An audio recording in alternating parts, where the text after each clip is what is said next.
हमारे देश में कितने स्कूल हैं, कितने कॉलेज हैं और सबसे अहम कितने पढ़ने वाले हैं? इन सब का जवाब लाखों में और करोड़ों में है।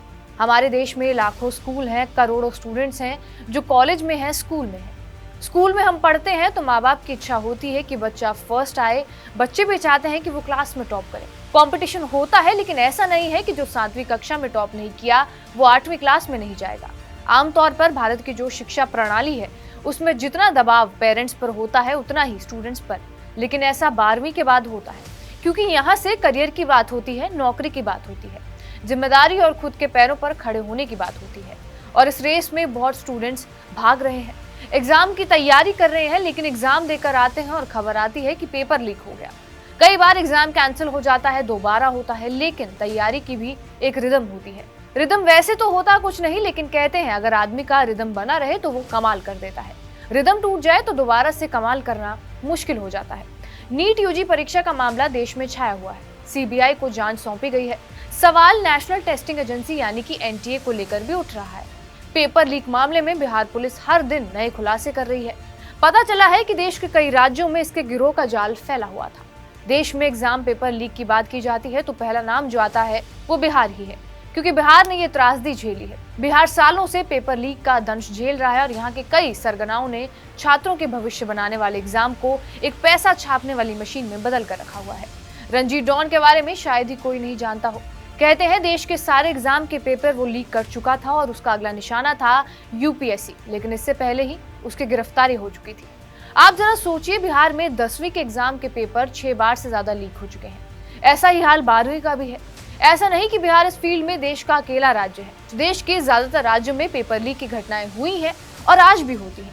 हर बार इसके सरगना को पकड़ा जाता है और फिर अगली बार कोई नया सरगना कोई नया एग्जाम के पेपर को लीक करता है। ये सिलसिला चला आ रहा है कई सालों से। ऐसा नहीं कि भारत दुनिया का एक अजूबा और इकलौता देश है जहां एग्जाम पेपर लीक होता है। ब्रिटेन में भी कई बार एग्जाम पेपर लीक हुए हैं। इसी साल मई के महीने में कैम्ब्रिज इंटरनेशनल एजुकेशन ने यह दावा किया कि मैथमेटिक्स के पेपर लीक हुए हैं। ब्रिटिश काउंसिल ने इसको लेकर जांच की बात भी कही थी। बीबीसी के मुताबिक साल 2019 में भी मैथ के पेपर्स ऑनलाइन लीक हुए थे।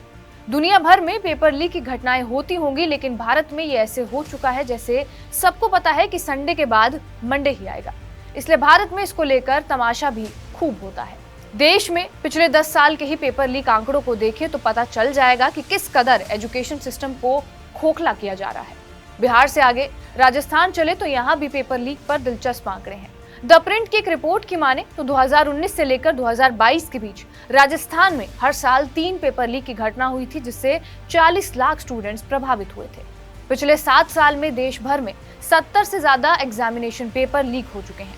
तकरीबन 1.5 करोड़ स्टूडेंट्स के करियर पर इससे प्रश्न चिन्ह लग गया है।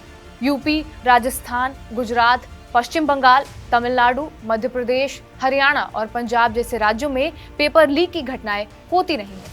जिन राज्यों का नाम आपको नहीं बताया, इसका मतलब ये बिल्कुल भी नहीं है कि वहां पेपर लीक की घटना नहीं हुई है। पेपर लीक क्यों होता है, उससे पहले इन एग्जाम का महत्व समझना पड़ेगा। भारत में सरकारी नौकरी के पीछे लोग दीवाने हैं।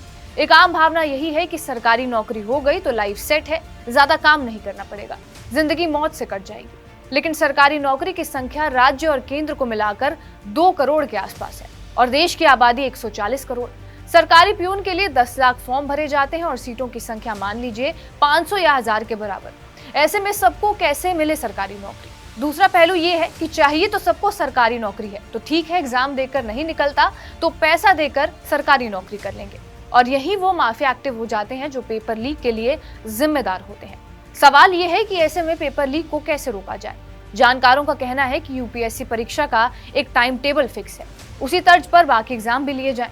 एग्जामिनेशन कमीशन को पॉलिटिक्स से दूर रखा जाए और संस्थान का अपना प्रिंटिंग प्रेस रखने की आजादी हो। जरूरी नहीं है कि ये सब करने से पेपर लीक पूरी तरह से बंद हो जाए, लेकिन कुछ हद तक इन चीजों पर अंकुश तो लगाया ही जा सकता है।